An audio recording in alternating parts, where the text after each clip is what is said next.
and welcome to our regular Thursday get-together. Thank you so much for being here. As always, we're putting this out across the streams. It's across on Facebook, it's on YouTube, X, Getter, and Rumble. So anyway, just want to say hello and thank you to everyone who watches on the different channels. You know, it's your choice wherever you want to watch it. So with that being said, we have a lot of stuff to get through. I haven't been well for the past kind of week. So the old voice has been missing in action until really yesterday, and it's back today. But if I suddenly start coughing, you know, like I've got Ebola, trust me, I don't have Ebola, right? It's just, and I've got a hot glass of water with honey in it beside me. And I'm going to have a coffee as well. And hopefully, Northern Monkey says, after working 9 to 5, nothing better than hearing you guys sound off. Hey, Northern Monkey, I thought you were going to start doing a song when you were talking about working 9 to 5. Don't worry, we're going to talk about Dolly Parton. I've actually got a point I want to make about Dolly Parton. So we're going to cover that. And a host of, hi, Harry, by the way, good to see you. And thanks you guys for supporting me, Northern Monkey. Do appreciate that. It helps me get through all the stresses of standing out from the crowd, I suppose, you know. But who wants to go along with what the masses think anyway? I sure as hell don't, and I don't think you did. Yes, actually, Northern Monkey, I have Manuka honey. That's the one, Manuka honey. It's got the antibacterials in it for dodgy throat. So anyway, apologies also to my podcast listeners. I just couldn't talk for several days, so there's no point. I had suggested doing a special mime podcast, a world exclusive in which I mime things. But I decided since it's audio, it's maybe not going to be the best idea. I don't know what you reckon to that one, Jed. My idea of a mime podcast, but I decided not to do it anyway. So hey, listen, without further ado, let's bring all the gang into the studio. Yes, indeed, Jed got some rest. And in the studio, we have Adrian and Jed, and hopefully our friend City Troll will join us. If he doesn't, then unfortunately, that's just the way it is. But so Jed, I decided to forgo the miming podcast avenue on the basis that I thought, it mightn't be the commercial success I was expecting. Well, no, podcasts tend to be a little bit more interactive, David. How are you with your mime? Have you been practicing? I haven't got very far. I think I'll probably. I've put it on ice, and but I mean, I'm still really excited, as we were saying, and this is to everyone listening. Before we came on air, big news here, and that is Adrian and I had a special visitor today. Yeah, and I'll give you a clue. He was if he didn't have a guitar with him, he was probably thinking of a guitar, and he was probably thinking of a Smith song to riff on, like he did when he went to Ukraine the other day. Because yes, the Prime Minister, Andy Burnham, came here. I don't know if he had a barm cake or not with him or not, Adrian, but as you suggested, if he did, he might have been given some advice on where to put that barm cake. But he came to Northern Ireland, which is probably really not a safe space for him, because whatever he says, he's going to annoy people. That's the pleasure I took from it, Adrian. I think he annoyed the Sinn Féin First Minister by saying a united Ireland was not on the agenda. So that gave me a laugh. Okay, everything annoys that woman these days, to be brutally honest. Yeah. Well, the thing is, like, you know, the biggest annoyance that she's had, it's not something that I plan to talk about, but it did please me. 1996 saw the Battle of the Somme commemoration that goes from Drumcree Church into the War Memorial Portadown banned. Isn't it funny how that's back in the news now, that Sinn Féin were getting dogs abuse north and south about our uninvited guests, and now all of a sudden they've got something in the news to cry about to make them feel like they're being oppressed once again, and ignoring the obvious elephant in the room for everybody. Yeah, well, that's a good point. Yeah, as always, Adrian, you make that's a good point. I hadn't quite got that angle on it, but yeah, it is. It gives them something to cry about, but they deserve to cry about it because I did put a podcast out on this today because I feel so strongly about it. The fact that my family lived beside the Girvahi Road in 1974. I don't need any lectures from anyone about how it became the Nationalist Girvahi Road. It became the Nationalist Girvahi Road, folks, because all the Protestants, Unionists were intimidated out. That's how it happened. Pure, naked gerrymandering. And it was appeased in 96. And now it looks like, well, who knows? The High Court came out against the Parades Commission, who should all step down in shame. All of them. Immediate. One of them has, by the way, at tea time, but they should all go. So anyway, that's a little bit of a parochial thing. I know the audience isn't here just for the Northern Irish stuff, but maybe you're here for the Scottish stuff. And I wanted to start talking to you guys about the Scottish stuff because I put out a piece on my Substack, The Slow, Strange Death of Scotland. And I actually put a lot of work into doing this one because I saw some stats and then I went and got some more stats. So let me hit you with a couple of interesting statistics about Scotland. Yeah, there it is. Jed's got up on the screen. The Slow, Strange Death of Scotland. But here's the stats that caught my attention. The replacement birth rate for any country is 2.1. Man and wife. Man and woman get together, they have to have at least 2 babies, right? Otherwise, the population does not replace itself. Jed's brought up on screen. The number of babies born in Scotland has reached the record low. I think it's the lowest since 1855. But the particular figure you need to focus on is the fertility rate is 1.24. And I don't know if Daniel / John Saunderson is listening to this, but he made the point to me, which I saw earlier, that 1.24% fertility rate might include migrants. So think about that, and Jed, I know you're working on that. But I'll come to you, Jed, for your opinion on this because the first devastating statistic for Scotland is they're not replicating themselves. There's just not enough Scots. So they can talk about Indy this, they can talk about, the hatred of the English that, and how hard done by, but they're not making babies. And therefore, there's several other statistics to talk about, but just on that one most basic thing, no one even talks about it. And that's why I've written about it. To me, it's really important, Jed. If you as a population are not replacing yourself, then there's only one way that things hold together. Immigration. Jed. Well, that's it. It's also the same with Japan. They're not replacing themselves either. Same. Yeah. Yeah, and there's many towns and villages that are now ghost towns because there's just simply not enough people. Paddy's entered. Just turn your camera off, Paddy. That's it. I'll bring you in. So, but that's the point, and I think that's the point. Not just for Scotland. I know your piece is about Scotland, and rightly so.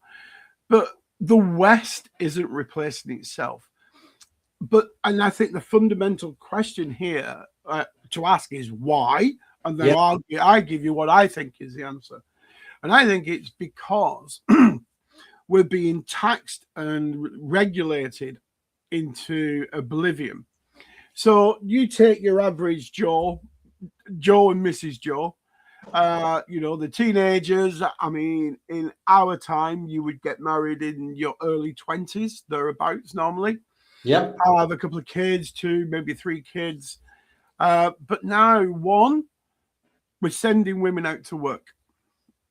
And we've now got a society where you can't even get a house unless 2 of you are in work. So... That's true. Yeah. And actually, so then we tax them and we regulate them and so on and so forth.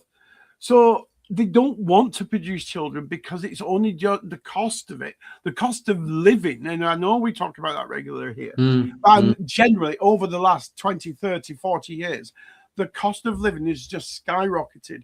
And part of that reason, and people are going to go absolutely nuts at me now, it's part of that reason is because successive governments kept saying women need to go out to work rather than women need to stay at home and bring up their children.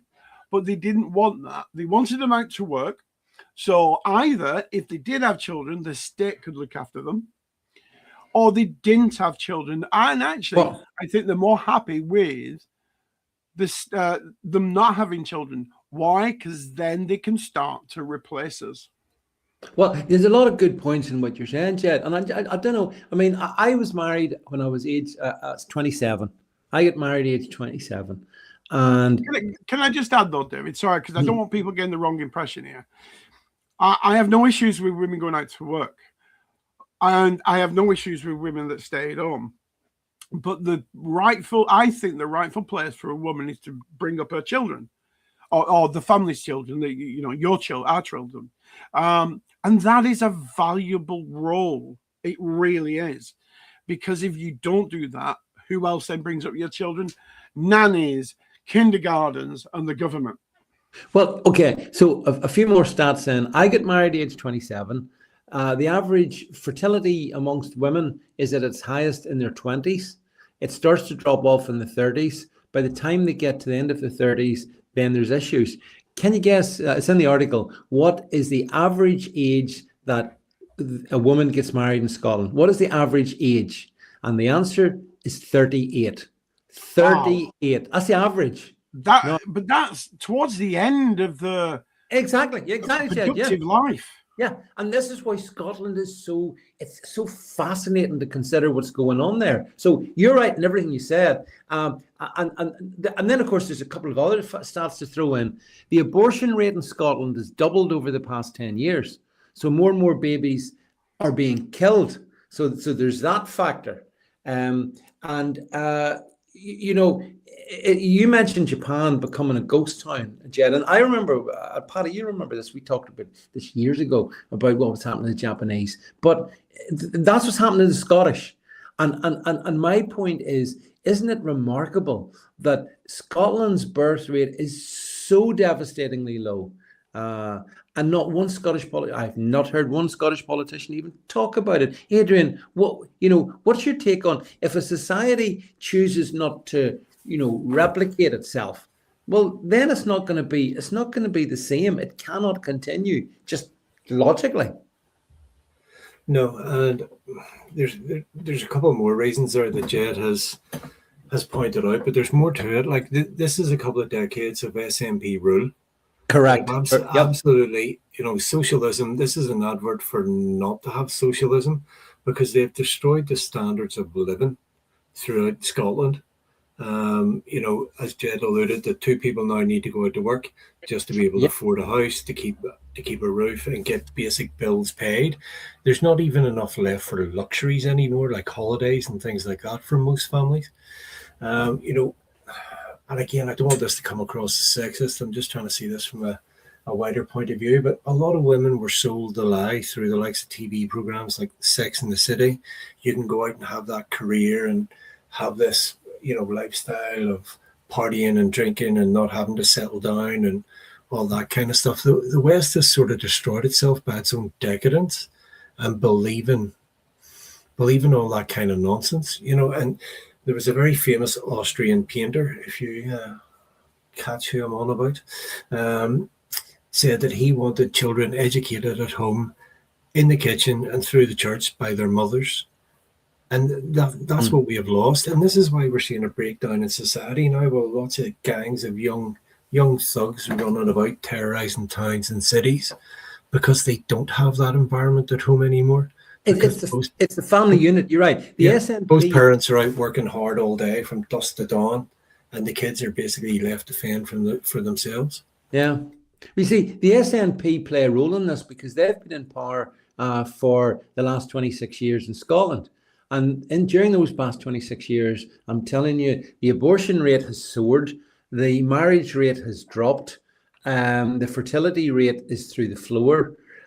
Scotland's is a country with big problems, and then at the same time there's Glasgow, and that's in my article as well because I decided to do a bit of research in Glasgow. Glasgow, which is the epicenter of SNP power, has got like a rape epidemic, basically. Rapes are up by about, I think it's 50% in the past 5 years, right? So lots of issues in Glasgow to do with rapes. And then, in a remarkable coincidence, Paddy, Glasgow just happens to be a city, a sanctuary city.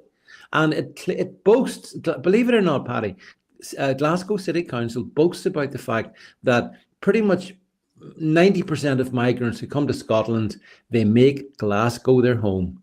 And the women and girls of Glasgow sure as hell know it, Paddy. Does it surprise you? Sanctuary city, rape central? No, well, that's, this is the second half of this whole movie. Hang on a second, Paddy. That sounds. I think Paddy's broadcasting from the moon there. Are you on the moon, Paddy? Yes, I am. I'm in a lunar vehicle. Yeah. Jed, we're gonna have to do something with that sound because that's not gonna. Well, there's nothing I can do, Paddy. I don't know if you go out and come back in. Yeah, try that, Paddy. Resolve it. Yeah, try that. But because this whole thing started. It started with the burning of the bras in the 60s, and now these women. This is evolved. Yeah, hang on, Paddy. Paddy, I'm going to put you on mute. It is inaudible. Honestly, it's inaudible, and it's going to spoil the sound for everybody. So do what Jed said. Go out, come back in again, and see if you have a better sound. Try and see it happens. Well, I mean, Adrian, what do you reckon then? Glasgow, is it a coincidence the Centre for SNP power has pretty much all the migrants and has the most rapey incidents? It's weird. No, not weird. I never seen that one coming. I don't think the government leaflets about not raping people have made their way to Glasgow yet. Maybe they need to have a word with Royal Mail. Yeah, would there be in, I wonder, would there be in like, Gaelic or whatever, or Scottish, whatever the language is. I wonder what language. I mean, Urdu would probably do better. Even before the immigration of our uninvited guests, Scotland did have a large Muslim population, well, Glasgow especially. So they had a large Pakistani population.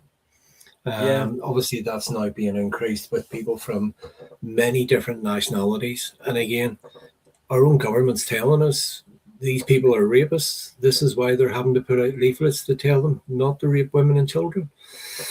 Yeah, but like, Glasgow is this massive problem. And yet I also read today that Edinburgh, the second city, it's supposed to be a bit better than Glasgow, although I'm not sure about that anymore. Apparently, Edinburgh Council has taken advice to suggest that migrants must get priority for any council houses that become available in Edinburgh.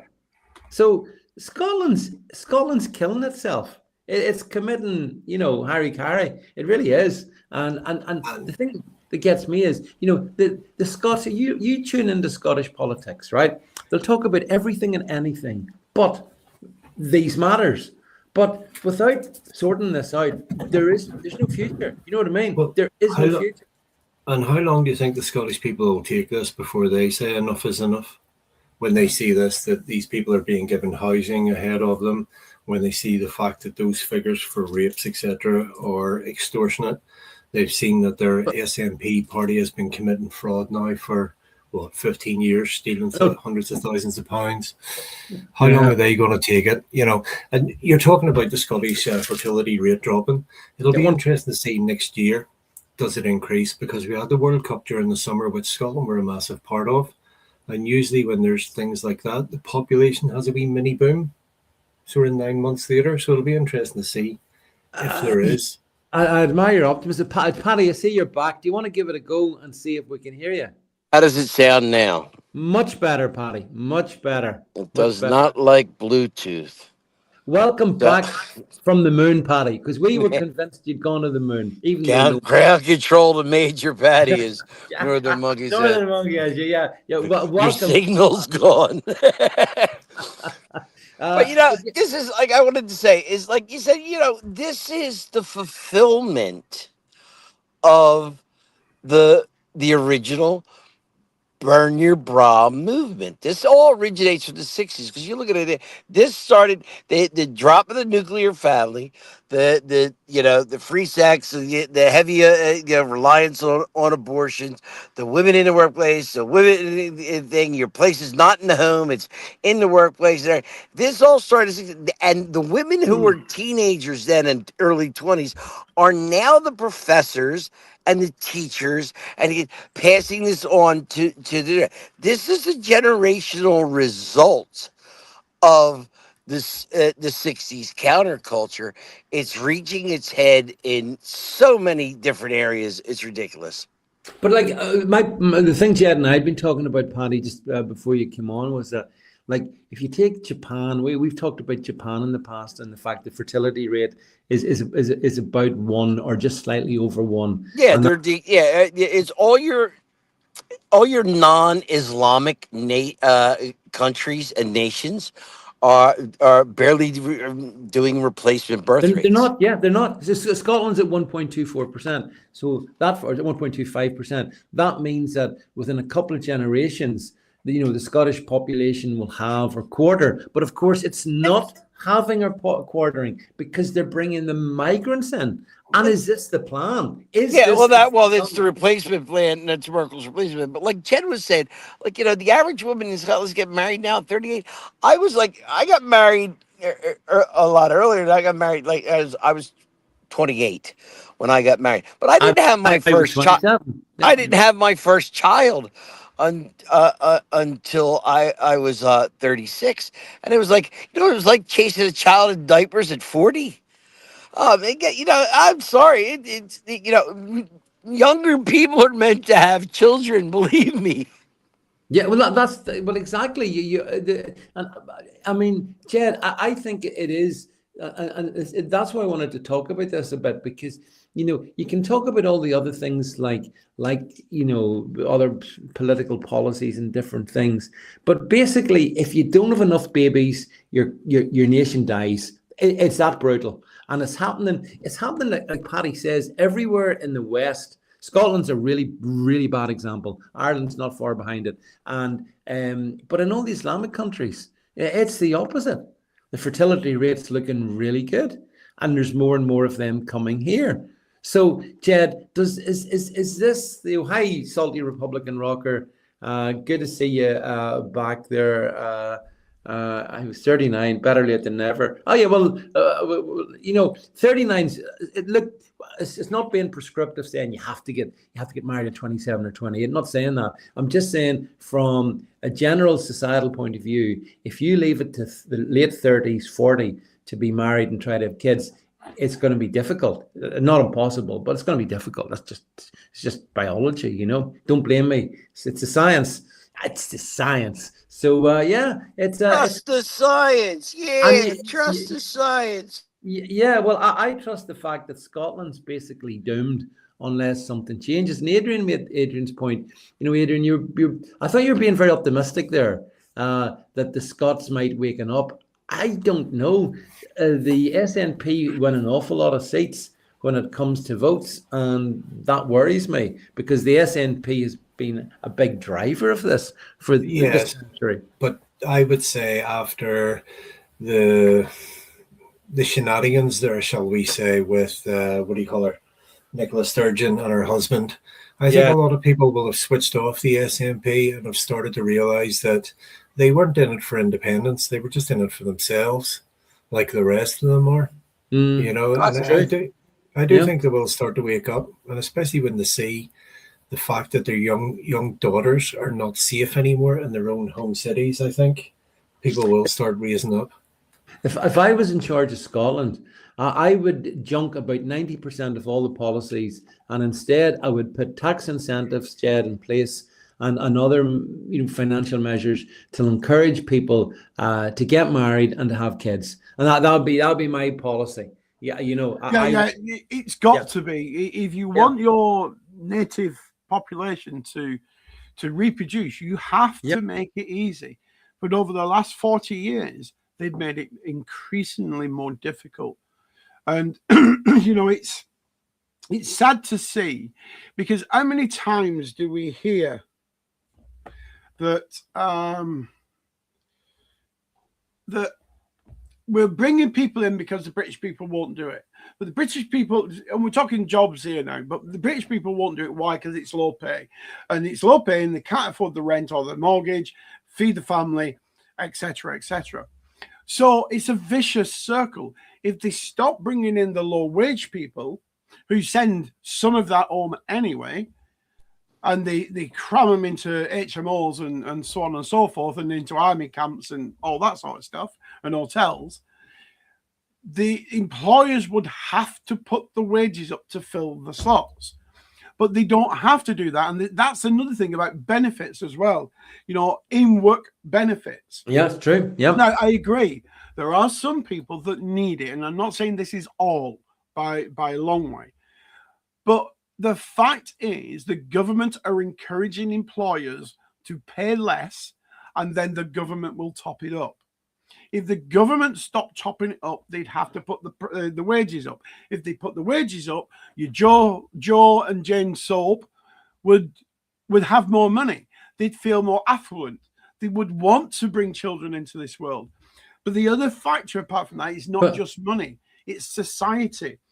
And as been mentioned, the R word is now becoming commonplace. It's on every news bulletin. It's on every newspaper each week and each day, and the numbers are rising. The amount of HMOs are rising. Why? Because we're packing them in, and that just brings society downwards. So the native population said, "Well, why should I try?"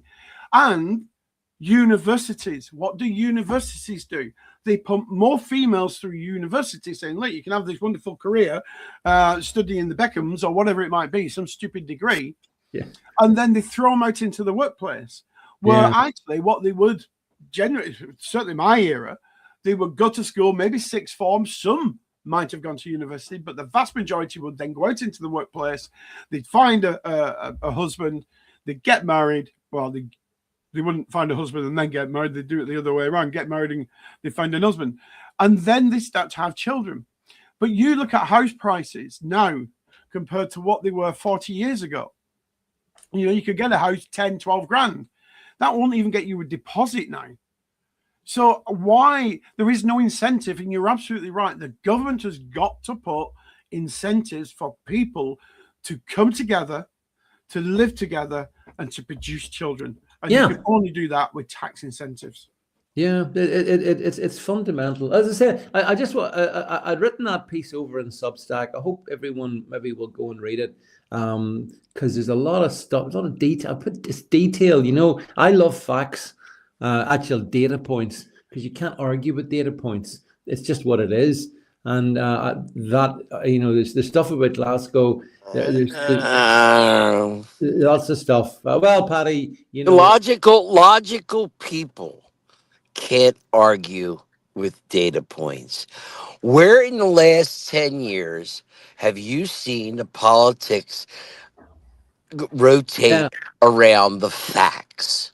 Yeah, but here's no, that's a fair point. But my pushback on that is that unless we argue from the facts, we don't actually have an argument. We know that those on the left, for example, your friends in the Social Democrats of America people, they're based in total la land, right? Even though the problem is, except for groups like ours right here, the press is against us. The press is not putting out the facts. We put out facts, and we're the lunatic fringe. Never mind that we're over 80% correct. Most of the time we're the lunatic fringe. Yeah, I know, but that's one reason to hate. Another reason to hate the mainstream media, and another reason to stick with us on the independent media. Right, we'll move on a wee bit from Scotland. We've talked plenty about it. I hope they sort themselves out, because my family hail from Scotland. So, you know, it would be horrible if in a generation the Scots are now speaking Urdu and enjoying the delights of other ideologies. So that being said, okay, I want to switch it completely in this one. It's not in the order I said, but what's new with that? I want to talk about Dolly Parton. Yeah, I want to talk about Dolly Parton. Now, here's my take on Dolly Parton, and I want to hear what you guys think. I can appreciate somebody for their music, and I don't have to agree with everything else that they've ever said and done. And I appreciate the music of Dolly Parton and songs like "I Will Always Love You," Jolene, all of those things. "Life Is Like a Butterfly," all those songs. And I actually went to see her and with my wife back in 2007 when she came to Belfast. So I thought she had a certain charm to her, and I've watched endless videos of her today, and she's funny. She could tell a joke. Now, some people have turned around and said, "Yeah, oh yeah, but hang on a second, yeah, that's Islands in the Stream there. Better not play that yet, or No, I've got the sound off, mate. the gods of YouTube will strike us from on high." But yeah, that was Bee Gees' song, by the way. Bee Gees wrote "Islands in the Stream," but it's a great song. Her and Kenny. That is what we are, David. Yeah, That's what happens when she lies on her back in a river.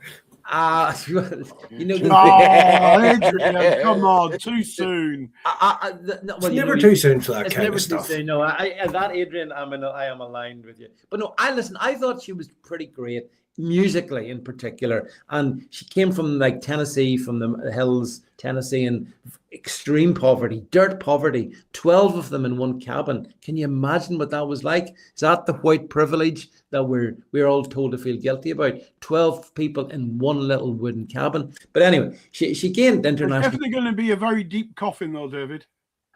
Listen, I'm not going there, right? Anyway, she might be cremated. Who can tell? So the thing is that got me is though that, you know, I can listen to the songs and think they're great, and then I'm well aware of, for example, Dolly's bizarre embrace of the Moderna jab in 2020, 2021. And I remember her doing, she did Jolene to change the lyrics to vaccine. I remember that. And yeah, it was awful. You know, I get that. And yes, there might be a few other questionable things one might say, but I don't think this is the time to do it. I don't agree with this. I want to enjoy the good in the person and the good that they did and the music that they made. And I see some Puritans on the more alternative scene. I've heard some crap like, "Oh, she's probably not even dead. She's probably not even dead, David. How can you even say that? And she was a jabber." Yeah, there's a time and a place, and I just said, spare me it. You know, I'll enjoy the good bits, and I don't need to be reminded of the fact that Dolly Parton, like you, me, and everyone else, has feet of clay. Right. You're absolutely right, David. At this time, I mean, she was a great artist, and I know she was fun. I mean, the movies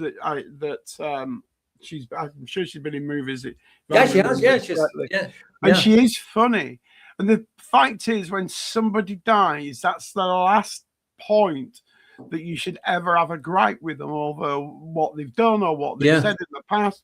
And you're right, with somebody who particularly sings or is an artist in that way, sings or songwrites or music, then why can't you just sit back and put that music on and just listen to it and appreciate it for what it was? Because, you know, we all sit here and we talk about a lot of hard stuff on this program and a lot of deep, meaningful stuff. But the thing I can guarantee that gets every single one of us out of the downward spiral that we talk about is music. It lifts everybody. You might not think it. You might put the radio on in the car driving to work and thinking, "Oh God, another day, another 50 miles to drive to work." Then a song will come on, a song that you like, and it picks you up. And you sing along with it and you're happy. It might only be 3.5 minutes or 4 minutes, but you're happy for that 3.5, 4 minutes. And I think things that Dolly did were happy, cheerful, loving and uplifting songs. And I know we can joke about big coffins and what have you, but I wouldn't do the lady down, even if, as you said, she pushed the vaccine, she changed the lyrics, etc. That's irrelevant now. That's what I think. There isn't a beef to have with her now. Yeah, she's gone. And as with Whitney Houston and Michael Jackson, you know, there's a beef with him. There are many others that we could name. But what they leave behind for millions of people, and it'll be different songs for each person, but millions of people, is that song comes on the radio and you're up and you're singing and you're happy. And I think, Jed, those are great points, because she did specialize in uplifting music. You know, it was joyful stuff, you know, working 9 to 5, all that sort of, you know, Jolene, all that stuff. The only one that was sad, which is probably the one they'll play at her funeral, is I Will Always Love You, which she wrote, if people know the history of that, when she was leaving. Paddy, what's his name? Wagner, what's his name? Porter. But yeah.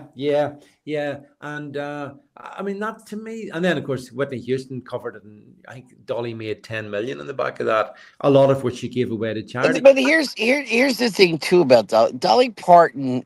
You know, you take the vax stuff and everything. She caved in on that too, because she also owned a couple, an amusement park and all this and everything. But Dolly Parton, you can't find really anybody in the States to say really anything bad about this woman. She gave to charity. She was an uplifting. She never badmouthed anybody in public. She she was a good soul. She she helped people out left and right. She kept her giving even quiet to herself, not to make a fanfare. It's like, the running joke here in the States has been the last good soul has died, and now we know the end of the world is coming. Yes, I think Babylon Bee did that joke, tragedy as the only person that united America dies. Actually, she also, Patty, you're right, she never said a bad word. And she was not that long ago, I'm not sure exactly when, but she was on a main TV program, and she was invited to criticize Donald Trump. And she said, no, I'm not going to do that. She actually made something, Adrian, I'm coming to you now, but she said something I thought was quite profound. She said, I don't want to get involved in politics. My business is songwriting, and I want to stay in my lane. It's not for me to pontificate on anyone. Now, she probably doesn't agree with Trump. I don't know. Trump put out some statement about it today. So I basically feel that she was a good soul. I don't know what goes on in the entertainment industry, of course not. But like Jed said, the songs are uplifting, and a lot of people got great pleasure from it. So now we're going to bring in Adrian, who's going to put a different view. Right, Adrian, off you go. All right, so pardon me, I'm not knocking her music. Certain people of a certain age will have grown up with Dolly Parton, that country and western kind of thing. As you mentioned, she had lots of great hits. But one thing that struck me was a few weeks ago, I watched a video of her where she said, I swear to Azael. Now, Azael was one of the fallen angels who was kicked out of heaven for a start, right? So most people say, I swear to God. So why would you be swearing to a fallen angel? But she also said in the video, she asked Taylor Swift and Travis Kelce for their firstborn. What kind of comment is that to make about anyone? Now, Dolly Parton died on the 25th of August. She was born at 25 past 8. She's the godmother of Miley Cyrus, whose dad was Billy Ray Cyrus, who was born on the 25th of the 8th.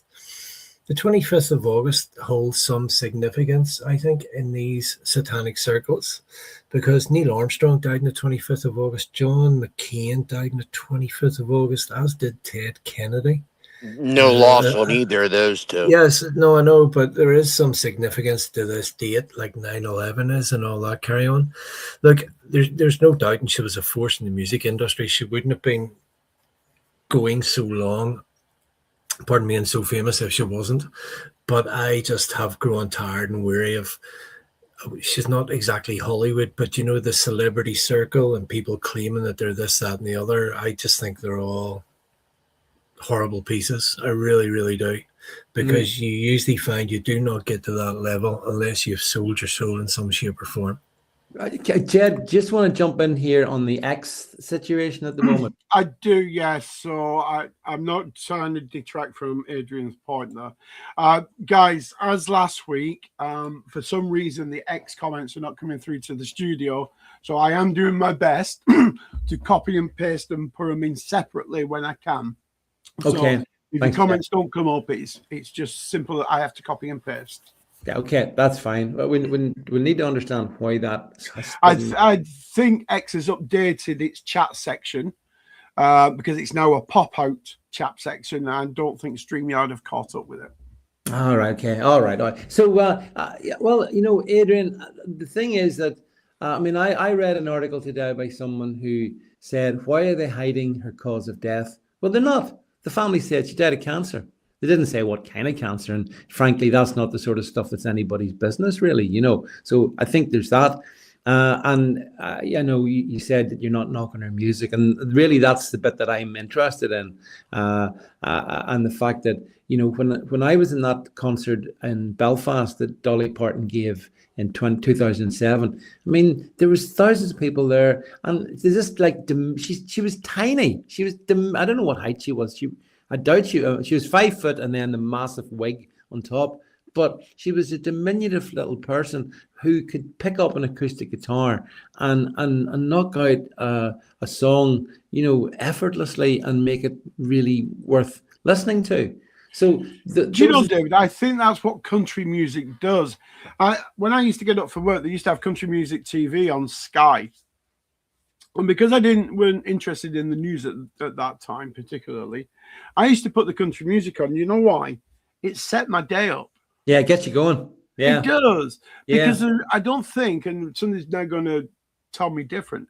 I don't think, yes, there's sad songs, there's love songs, there's happy songs, but I don't think there's any, for want of a better phrase, horrible songs, nasty songs. I just find them uplifting. Yes, they're about love and loss of love and things like that. But you're right. People like Dolly could pick up an acoustic guitar and just play to the masses, and they would love it. Well, but you see, you're right, Jed. Not all country music is happy. I mean, a lot of the country music I like is definitely not happy stuff. But that's what made her so different.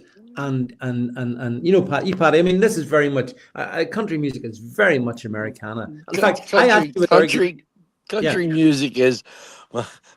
My wife left me. My dog ran away, and my truck died. That sums up 90% of country music, and then the recovery part of meeting somebody new. But know. Yeah, I mean, the thing is that she to me personified a form of Americana. And it's interesting that she did keep herself out of the political sphere. That was her brand, and that was her brand from her. Tried to be public persona to her amusement park was just sheer Americana. That was what she wanted to be her brand. And just on the screen there, Jed's playing a clip, I think, of Dolly singing "I Will Always Love You," which. Will you, David? Oh, thank you. No, but it's a beautiful song. It is. I don't think she ever did a bad one. No. I think you're right. And so I don't know. I just find that, and I respect Adrian's take on this. By the way, I do get it, Adrian. Some of these things you do think about, and there's other things that you look at as well. I could also point out she had a song out not that long ago, basically rejecting Satanism. So there was that. Do you ever swear to a fallen angel? Have you ever asked anybody for their firstborn?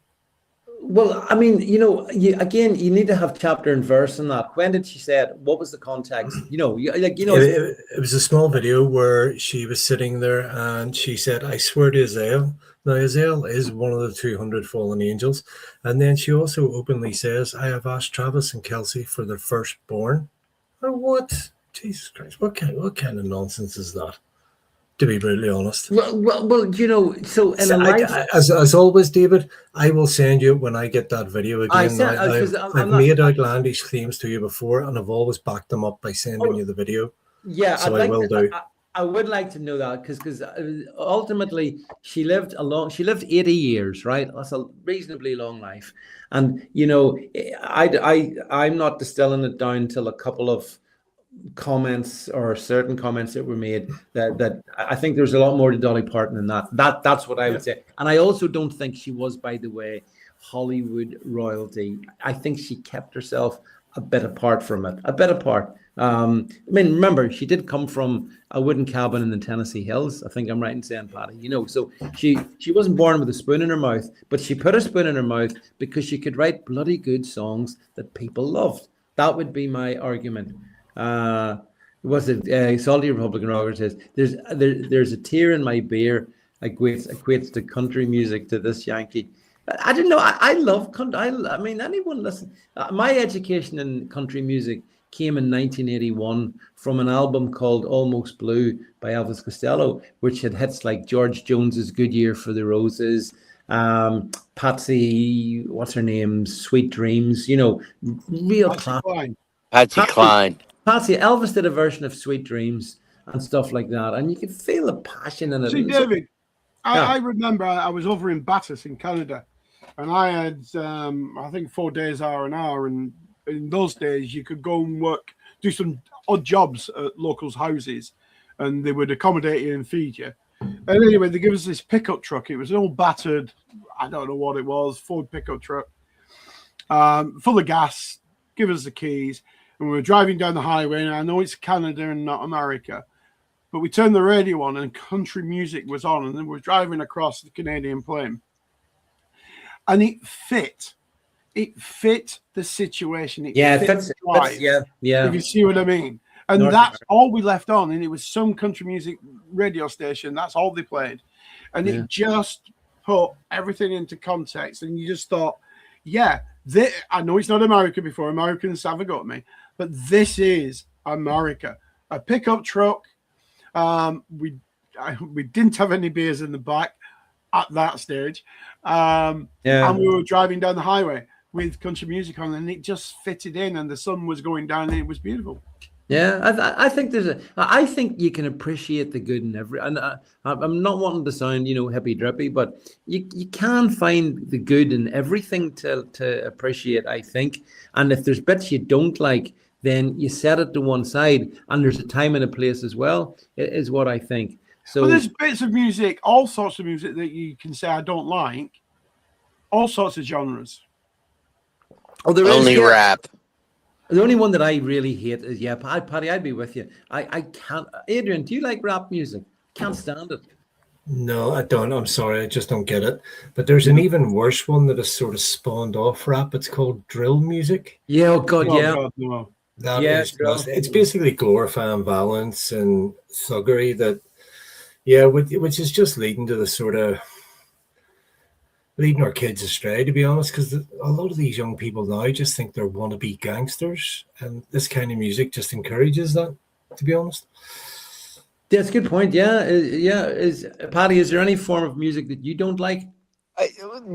Rap. That's it. I even could tolerate disco, but I always thought rap would die like disco and the pet rock did, and it just never did. Like I said, like it's gotten worse and everything. But also too, while we're on this subject, I do want to tip my hat to I'm not sure what part, but I'm pretty sure he was a Brit that passed away, Tim Curry, whose work I really, really enjoyed, also passed this week, and I do have to mention him. Yeah, I know, that's right. Tim Curry did die. He was in the Rocky Horror Show, wasn't he? The Rocky Horror Show. Yeah, he was in that. He was also Pennywise in Stephen King's. He's right. He was also in Home Alone 2. He was in a dozen different movies, even a TV show. It was funny when you mentioned music. He played Malcolm Newquay in a gangster TV show called Wise Guy. In the early, late 70s, early 80s, and everything else. But Tim Curry was a talent, and he will be missed too. Not a singer, but I enjoy a good comedian or comedic actor. He was also in The Hunter of Red October, which is a great show. Oh, is that was yes, he was the political apparatchik. Yeah. Sean Connery, Sam Neill, and him and a few others. Tim Curry, Frankenfurter. Yeah, I wonder, was he born on the 25th of the 8th as well, Adrian? Check it out. So listen, moving on. Right. So, time for your booster, David. I know. I tell you, yeah. If only I'd taken a booster. But no, I think not. But sometimes, you just pick up. I picked up a chest infection, and it's taken a long time to get through me. It's almost gone. Vitamin D and zinc. Yeah, exactly. Yeah, zinc and copper. Actually, you can get a zinc copper combo, Adrian, which is very good. And those are the main things. But the vitamin D is very, very important. And a double dose of it. I'm taking 20,000 units a day, which is actually just 2 tablets. But it's a fair few units of vitamin D. Yeah, and it's all about boosting your immune system. But anyway, want to move on before my death rattle here. And I want to talk about the migration figures. And I'm sure you're all going to be delighted at the news that came out today, that I see the number of migrants in asylum hotels is back by, oh God knows, is it 33% or more? And also the number of migrants crossing the channel, it's back as well. So it looks like the government strategy is working, and we're all going to be saved by Labour. Adrian, I'll come to you for laughs on this one to start with. Did you see the self-aggrandizing stats pumped out by the Burnham machine today? Yeah, well, so they went from small boats to airplane-sized boats, but yet the numbers have dropped. Make it make sense. Do you understand what I mean? So the boats have went from carrying 8 people to now carrying more than a Boeing 737. And we have several of those coming across the channel every day, but yet the numbers are dropping. Yeah. Now, I'm not exactly Albert Einstein, but those maths don't exactly add up in my head. Well, so how can that be? Well, I think what they're saying is the absolute number of cross-channel migrants this year versus the same period last year is back a bit, just because of the weather conditions. They might not have came in a boat, but who's to say they didn't come in by planes and being flown to different locations? Because that's something that's not being reported on. Because all we're focused on is the boats in the channel, but we know that they have other ways of bringing them in. Yeah. Well, also the thing about the the number of migrants in hotels, it is back by about 50%. But of course, that's because they've stuck them all in HMOs, which are appearing, by the way, everywhere here in Northern Ireland as well, Adrian. I see more and more houses being, big houses being converted into HMOs, and we know damn well who's going to be going in there, don't we? Yeah, well, so in and around sort of the Holy Lands of the Armour Road in Belfast, there were always HMOs for the students. But we now have 2 mosques in that area, very conveniently. But look, see, back to this hotel issue. See, as and when all these hotels clear to these uninvited guests, everybody needs to stay away from them. No matter what they open up as, never use them again. Let these people suffer, because they're now willing to make a fortune by housing these people, and they expect us to just go back using their hotel as a place for wedding receptions and whatnot. We need to put these hotels out of business. Yeah, once and for all. The owners need to feel the wrath of the public. Yeah, Chad, what do you reckon about the immigration stats that came out today, and the fact that Labour's spinning it along the lines of, things are working now. It's all good. Again, I think the word was in your question. They're spinning it. Yeah. I don't trust the figures, because when they said they've deported 70,000, I think it was. Yeah, but a lot of them went back on their own accord. So how can you say you've deported them if they went back? And the others were paying for them to go back. And all they do is go back round the loop and back over a boat, and they'll get back here again and they'll get paid again. And you can't pay people to leave your country that are here illegally. You round them up, you put them on buses, you put them on planes, you put them on boats, and you send the buggers back. That's deportation. Paying somebody 2 or 3 grand to leave your country that came here illegally, that's my money. Why can't they give me the 2 or 3 grand? I'd spend it in this country, which would help jobs and then help the economics of my area. But no, they take my money. I don't believe the government one iota, because if we drill down into those figures, and it will come out, the ONS will come out with figures a bit later that show actually Labour are lying to us, as every government has lied to us. But that's it. That's a very fair point. Yeah, I mean, the number, I put that headline up there, the number of asylum seekers halves, and then Mike, little comment above it. Now, tell us how many are in HMOs. See, I think I've argued that the HMOs are more dangerous, because if you stick these people on vetted, so we have no idea what they are or where they're, but we actually do. We do know where they've come from. Did you see that in the stats today? The countries that these people are coming from, the top 5 countries, Eritrea was one, Somalia was another, Afghanistan was, I mean, I'm sorry, the correct number of people coming from those countries to this country, in my view, is 0. And then there's a hell of a lot need to be going back. What do you think? Does Somalia not have like the highest number of like Nobel Prize winners in the world or anything? Is there a reason we're not bringing them in? You know, because are they not like the best rocket designers or doctors in the world? There has to be a reason we're bringing them in. Oh well, yeah. Well, you may well wonder what that reason might be. Actually, Adrian, that's the thing, because we're bringing people from some of the most violent countries in Africa. I mean, there you go. There's David.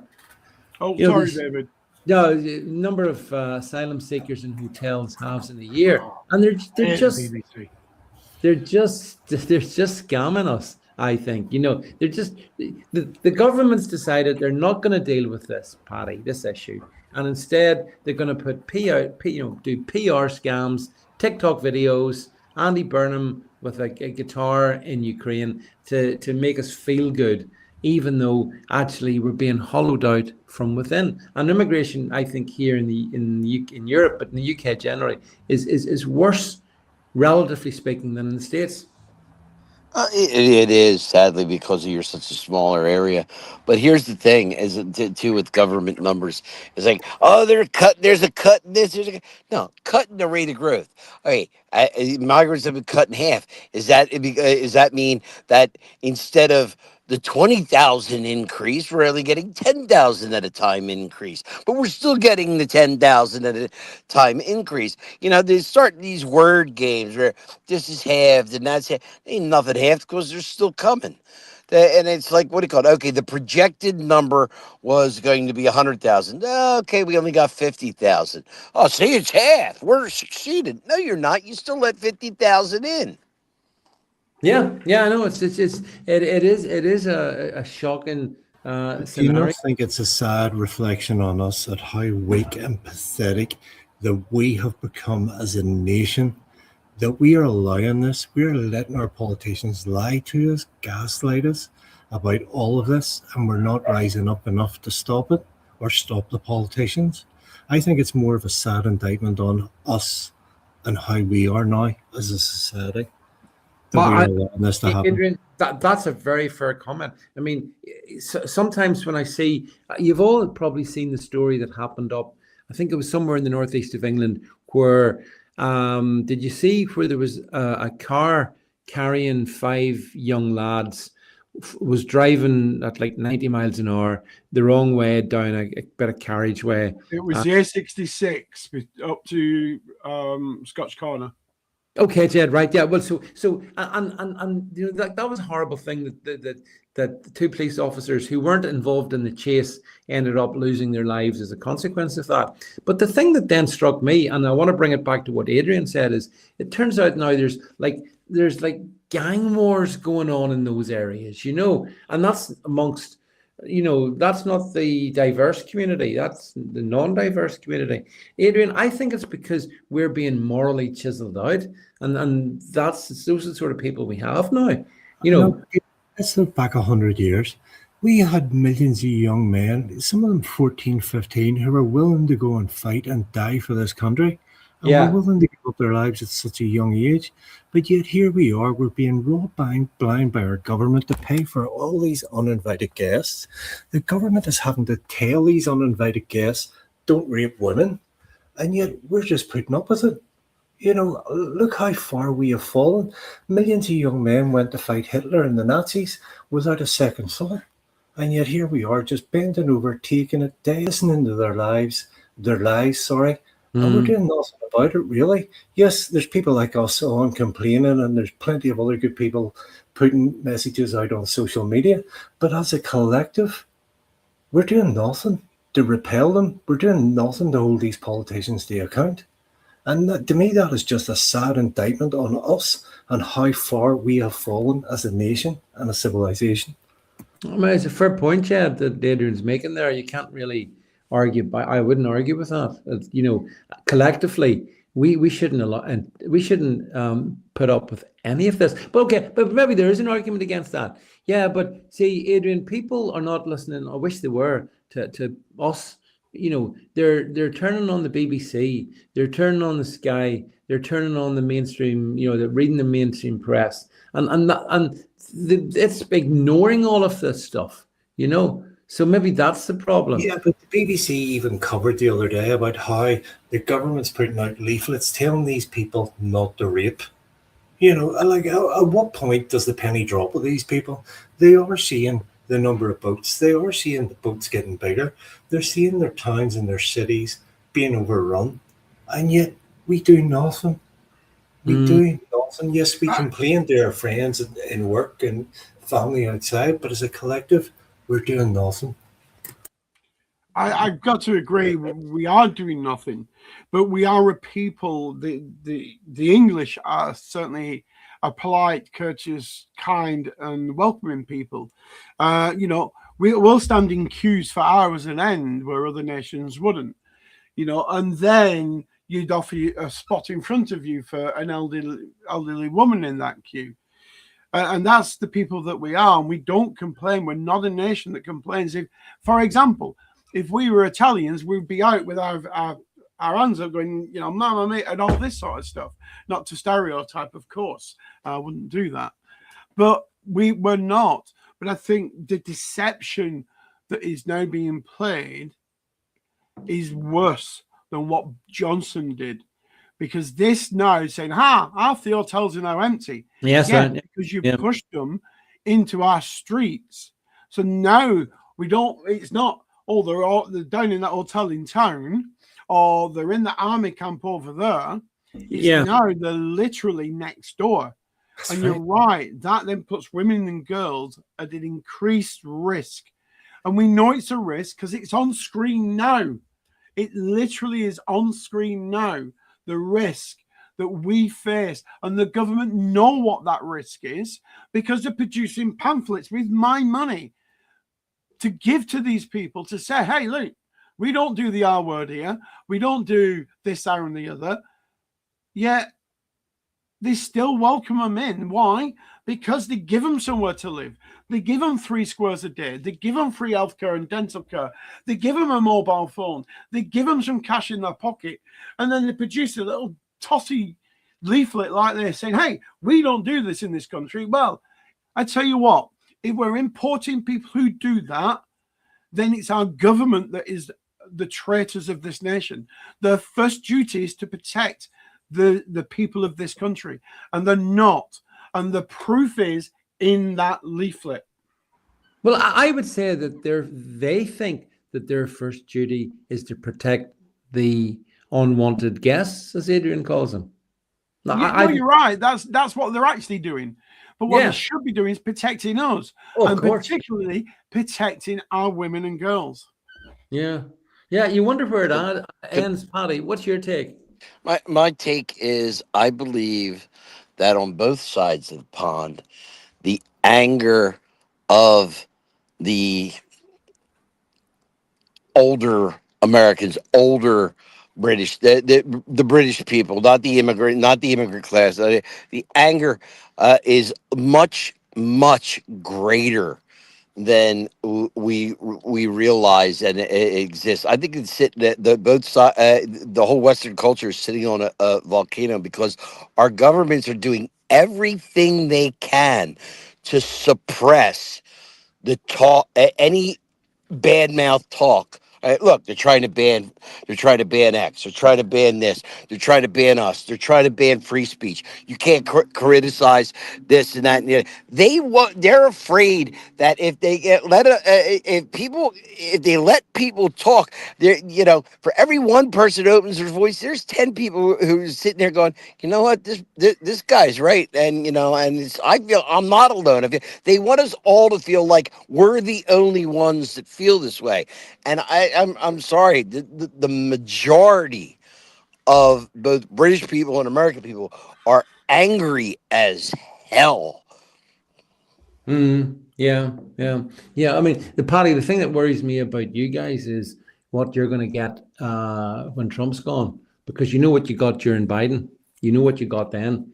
And well, if a Democrat wins the next presidential race, we're screwed. I really still believe they're not going to gain control at the in November, and I really think that Rubio has a great chance next, or Vance. But I think either way. But if we do not if we have a Democrat the next presidential thing, every bit of progress we've made will be undone.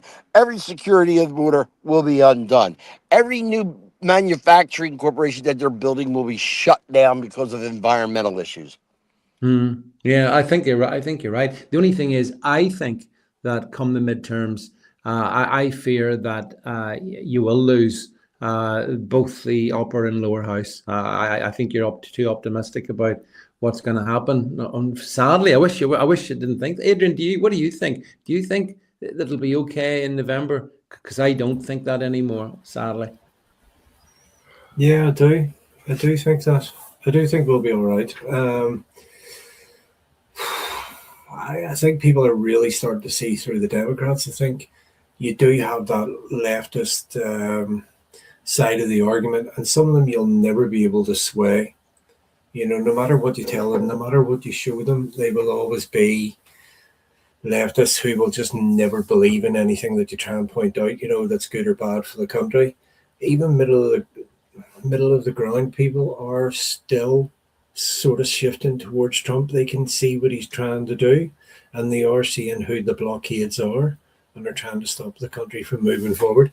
Now, do I think he's got everything right? No, I don't. But again, I'm not privy to everything, and all I'm seeing is from the outside in. You see, I do think America will be okay. I think they'll see sense. Well, I'd like to think that, but at this point, I'm very unsure about that. And, I'll tell you the sort of thing that with Trump, Paddy, that gets me a bit. I see today he's renamed Lake Ontario the Lake of America. Did you see that? And I know he's trolling, but honestly, yeah, it's all funny, Paddy, except when you get to November. And then you see, why the hell is the president wasting emotional energy on this, nonsense? Was that not a get back at Carney for during the week, for Carney trying to pull out of that deal?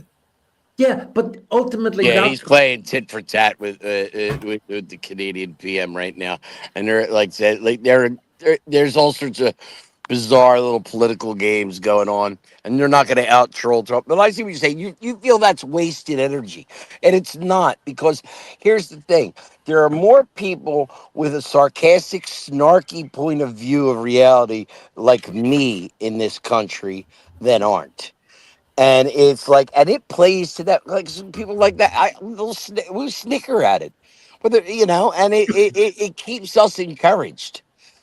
Yeah, but at the same time, I'm seeing some pretty impressive victories being chalked up by radical Democrats, Paddy, and that you're seeing conclaves of left-wing areas that have over 70% Democrat registration to a 30% or 20% Republican representation, 10% independent, voting in Democrats because there's nobody else. What's really going on too is the more they get, the DSA has done incredible damage to the DNC, and it's not being reported. Oh no, we're just brushing off Piker and this guy, and Hassan Abadabadoo in Michigan thinks he's actually going to be a senator. This guy's not going to get 10% of the vote when it comes to November. It's the people who are upset are not the ones that are they're going to vote, but they're I not the think ones that are going to raise hell about it. I think one of the real litmus tests will be New York, to be really honest, because No, that's like New York is like the older. You know what the real test is Pennsylvania, because my home state of Pennsylvania is 50-50. It's always been a 50-50. So half Republican, half Democrat. This state is about New York is. Every lunatic from the DSA has been elected in New York, and through the Islamist movement, they put in people who are just totally insane. And that's what I mean. This will be the litmus test. How far New York has fallen. Will the people wake up and get rid of these? Because when you look at what he's trying to do with the rents and all these other things, New York is going down the toilet, and it will continue to go down the toilet. It's a dying state, except for you go outside of New York, you go into the hills of New York, areas where it's. For the ordinary New Yorker, it's becoming impossible to live in, to be able to function, to work, to pay your bills, just like the rest of us. If you're not making six figures each, husband and wife, you cannot live in New York City. And that's why I reckon this is the litmus test, because I think people will start to go, hold on, what the hell's going on here? How can we not survive? How can we not live in this city that used to be our home? And I think people will rise up. What have you any thoughts on this one, Jeff? To be honest, no, I haven't. I've been busy just watching what Republican rockers had to say about it, actually, and I'm trying to keep up with him, but he's going at 10 to dozen with the comments. Yeah, but I just think you go RR. Yeah. Well, he reckons you're spot on anyway, Paddy. I just think if the Republicans lose in November, then it's over. It's game over for the US, because I don't think the US could survive another Democrat term as it stands at the minute. I think it needs several Republican terms just to undo what the Democrats have done, because they went in and they just obliterated everything. Because I think what they did is a bit like what Labour's doing. I think what they did was, we're in now, let's get everything done that we ever wanted to be done before we're kicked out again. And I think that's what Labour are doing now. So if they lose the House in November, then I'm sorry, it's just... It's game over. No, they can lose the House. Here's the problem. What'll happen is, the big problem is, and the big danger is, if we lose the Senate. Because if we lose the Senate, the guy who's running the Senate right now, John Thune, is... I can't say we're on a public. I can't say because I won't curse that badly. But the Democrats, if they gain power in the Senate, the first act they're going to do is cancel the filibuster, and then they're going to ram through about 10, 12 different things that are totally going to screw this country like you wouldn't believe. Yeah. Paddy, I have no doubt about that. And as I've said to you, I believe that America, certainly under Republican, and certainly under Trump, let's be clear, under Trump, under MAGA, is the last hope, the bastion. I think he's come this far and went through all the nonsense and crap that he's had to deal with to blow it at this late stage? I don't think so. Supposed to do something about the elections, make an announcement about the elections tonight, actually. I think the elections are a lot safer now. And a lot of the moves that he's made over the last, the first term and now his third term, shall we say, a lot of the procedures he's put in place means the Democrats can't steal and cheat as easy as they did. So I don't think they'll have an easy run in it this time. I really, really don't. There was Paddy, you'll refresh my memory. There was an election there a couple of days ago, maybe a couple of weeks ago, where they had to do a recount, and the Democrat candidate lost by a couple of hundred votes after the recount. Yeah, and there's if they count everywhere but California, the counting is getting better, and they just did get a major victory from the Supreme Court on mail-in ballots. Look, And again, so these are things the news isn't talking about and people aren't talking about, but there are things being done behind the scenes that means they will not be able to steal like they did in 2020. And I think that is going to be a massive part in it too. How come the SAVE Act couldn't get through then? How come? because John Thune refused to put it through because he's at the same reason. Every president has this thing called recess appointments. Every president's done it since Washington. When Congress isn't in session, they can put whoever they want in a job. John Thune and Mitch McConnell during Trump's first term have both they have had somebody be in Washington every Monday to gavel the Senate in so that Trump could not appoint recess appointments. We have a Republican Senate that does not like MAGA, does not care about MAGA. They'd rather see the Democrats win and be in control than have the right wing be in control of this country. They've been there. This is why we need term limits, and every one of these people have been here, have served in office way too long and need to go. Yeah, but the thing is, if AOC, for example, becomes president in 2028, which is a 50, yeah, but it's 50-50 chance, Paddy, could happen. Could happen between any Democrat and a Republican. It's usually around about 50-50. She gets in, it's game over for you. Absolute game over. And for the rest of us as well. If she gets it, I give stock tips on start investing in Smith and Wesson. By the way, she gets in. There's no way. Yeah, you could all. Well, I'll tell you what. The best indication will be what happens in 3 months' time. 3 months' time. We're almost November. Yeah, in November. Yeah, September, October, November. Yeah. So in less than 3 months, we will have a very clear view of what way this goes. And obviously, it goes without saying that President Trump is our best chance. And Adrian, I agree. He's gone through so much. And I think he's got the vast majority of things right. Some of the stuff I don't really totally get. I don't understand why he wants to have a tete-a-tete with Carney, even though Carney's hateful, because there's more pressing issues. Because Carney's a major part of the globalist system, And, yeah, well, he's a globalist, yeah. Look, he was at the head of it, basically, with being governor of the Bank of England. The secret thing about Carney in Canada, it doesn't matter who it is. The thing you got to understand about Canada is part of our oil flow, our oil piping network, and it all comes down. It all comes down to oil with the Canadian back and forth and this crap, and that's the underlying issue that no one's talking about. But he controls the oil flow all across the world now. Look at what he's done with Venezuela. Look at what he's done with Iran. He has a chokehold on the oil across the world and a couple of other markets too. I just don't believe he's come this far to blow it in November. I really don't. And whilst it might look dark and dismal and all that, I do think there's one or two tricks left up his sleeve. Well, I hope you're right. And by the way, did any of you see the story today?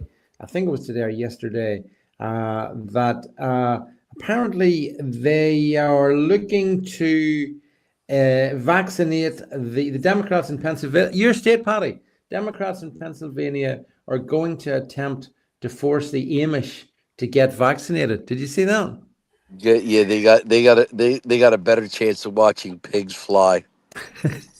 I live amongst the Amish. They're not getting it. They're not getting the Amish to do anything. These people, God bless them. They're the soul of the earth. They farm. They try to keep everything natural. But they're so out of the politics and this. They won't even sell American flags in their stores and everything else. Not because they're not patriotic, but because it's political and it's fancy and it's no, they can't do it. Shapiro's big thing right now is he's trying to crush data centers in Pennsylvania, which is a major growth thing. See, that's another thing too, is our GDP right now, we're $40 trillion in debt. We can solve $40 trillion in debt with 1 point raise in our GDP. Oh, I know. We go through with the Yeah. with all the data centers. Our GDP is projected to raise 3 points. So this is the new, and this is the new green. This is the new fracking. Data centers are now frack. Oh, they're going to kill you and pollute you. Shut up and sit down. Okay, Paddy, what I enjoy about you is you're always a voice of. You're the Dolly Parton of this podcast. You're always very upbeat and optimistic. Yeehaw! So I understand what you're saying to me there. So we've got a hose pipe ban here in the UK, but we need billions of gallons of water to feed these data centers. Okay. Yeah. Do you oppose the data centers, Adrian? No, but I just think it's ironic that we have a hose pipe ban and all that. We're facing a drought, but yet one of the biggest consumers of our water going forward is going to be a data center. Cattle and farming does actually uses more if you look at the real numbers. What I've always sort of, sailors and submariners, they use desalination to get fresh water. Why can't we do the same, but only on a more massive scale? Because the technology is obviously there. Is that to desalinate for the data centers? Yeah. Yeah. Oh, yeah. That's happening. Instead of using the fresh water out of the reservoirs, why not you're a bunch of islands. You're surrounded by the ocean. They should be doing desalination everywhere. I guess the fair point, actually, Adrian and Paddy. Yeah, that is a fair point. Right. I wanted just to finish off, just for laughs. Did you see that our beloved Prime Minister, Andy Burnham, went to Kiev the other day, T-shirt on, just like Zelensky, and he was promising to provide Ukraine with the blueprints of long-range missile technology. And that's not gone down too well from what I understand in Moscow. And I know there was a very strange flight from the head of the CIA into Moscow. Don't know what that was about, but I think Putin's beginning to sort of say, look, this is to the UK specifically. You're really hostile to us, and we just won't put up with it. There's ways we can get to you. And I don't blame Putin. What Jed, come to you in this one. What do you think? Basically Burnham thinks that he can threaten the hell out of Russia, no consequences. The man's a lunatic. He's a typical left-wing lunatic. He's poking the bear, and the bear will bite. Yep. And then he'll say, "See, we told you about Putin." But no, if you're going to poke the bear, if you're going to stick your put your stick through the fence and keep poking him in the ribs, then he's going to bite back. Yeah, because we can't be supporting a war and feeding it arms and ammunition, and then expect no retaliation for that. This Ukraine war, what everybody has forgotten about, but we have spoke about it many times, is Russia went into Ukraine because the Ukrainians were torturing Russian-speaking people and murdering them. So they went to protect their own people.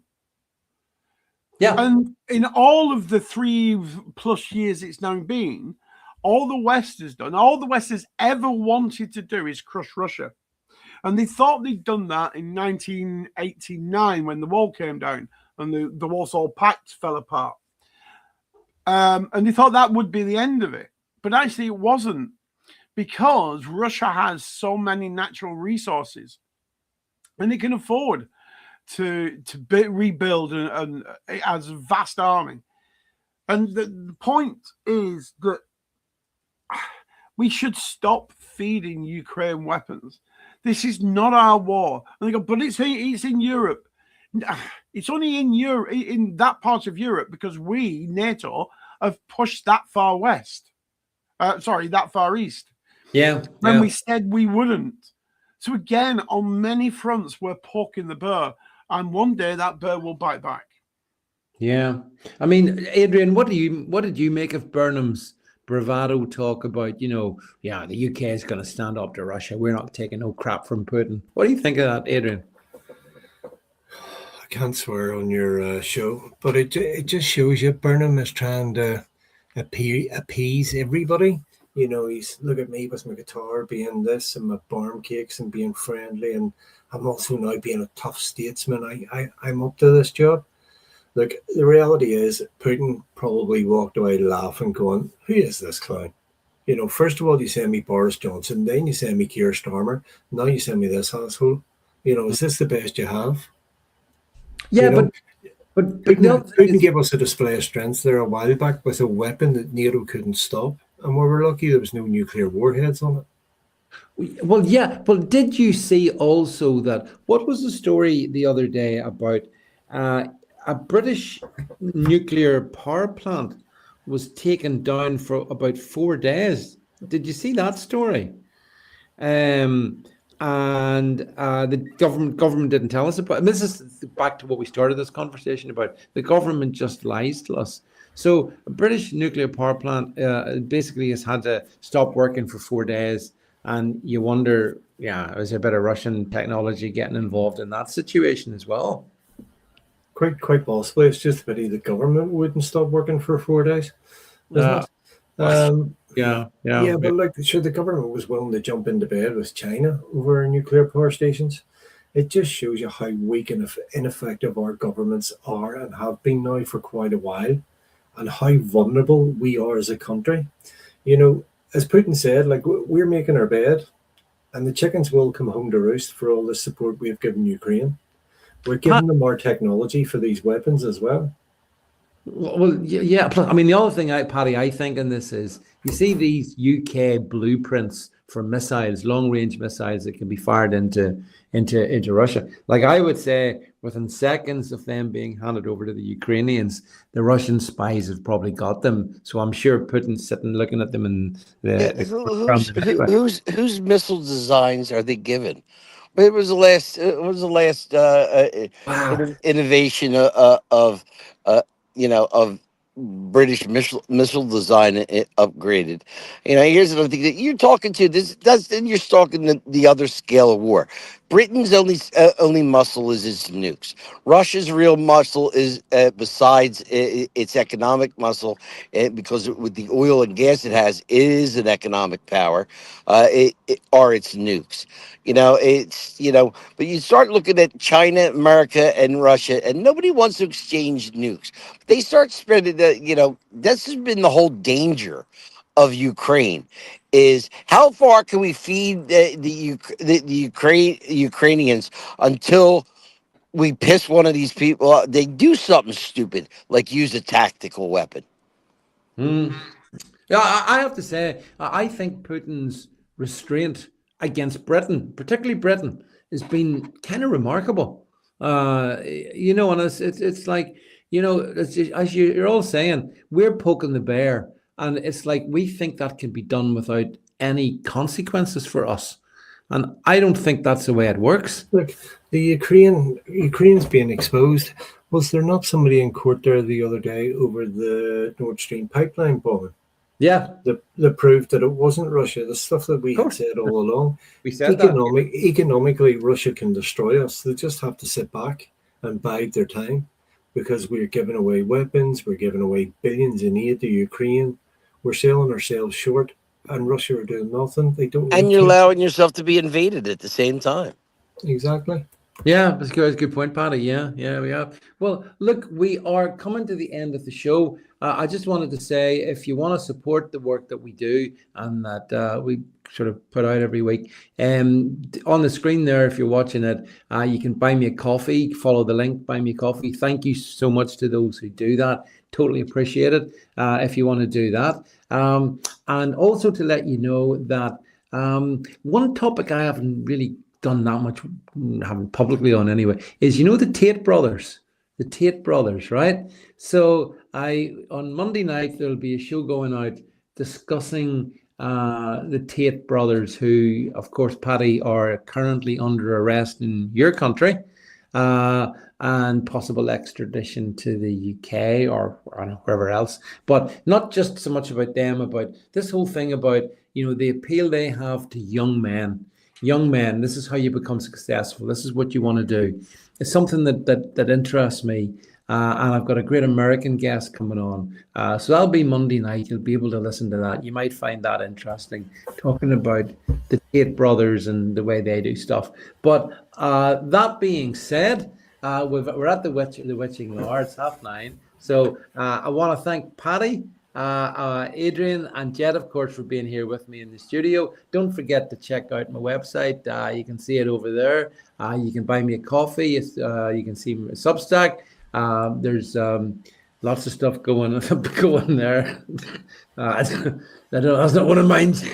And as my voice just gradually slips down the thing, and of course you can follow me on the dead space that is X these days, so you can do that as well. But from everyone here, thank you so much for listening to this. All of you YouTubers, I see you over there, that's all great, and elsewhere as well, and Getter, and I'll be return tomorrow with more stuff for you. But from us, it's good night.